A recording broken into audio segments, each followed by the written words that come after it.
Hello guys, രാവിലെ തന്നെ ചിരട്ടപ്പുട്ടും കടലക്കറിയും കൂട്ടി ഒരു പിടിയും പിടിച്ചു. എന്നിട്ടൊന്ന് ടൗണിലോട്ട് പോകാനുണ്ടായിരുന്നു.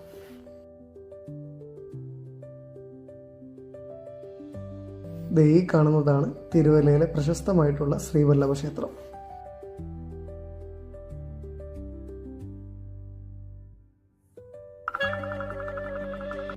വരൂ, ഇനി നമുക്ക് തോട്ടത്തിലെ വൈവിധ്യങ്ങളായിട്ടുള്ള ചെടികൾ കാണാം.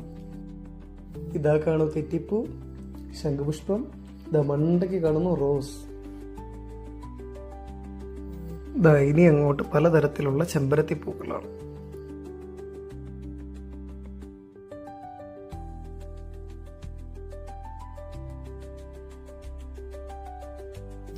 ഈ കാണുന്നതാണ് ഗൈസ് ഗോൾഡ് സ്പോട്ട് എന്ന് പറഞ്ഞ ചെടി. നല്ല രസമില്ലേ കാണാൻ? ഇവന്റെ പേരാണ് ശങ്കരൻ. ഇവരാണ് ഇവിടുത്തെ ആസ്ഥാന കോഴി, ആസ്ഥാന പൂച്ച. സകലവാഹന പൂച്ചകളിലെ തന്ത ഇവരാണ് ഗൈസ്.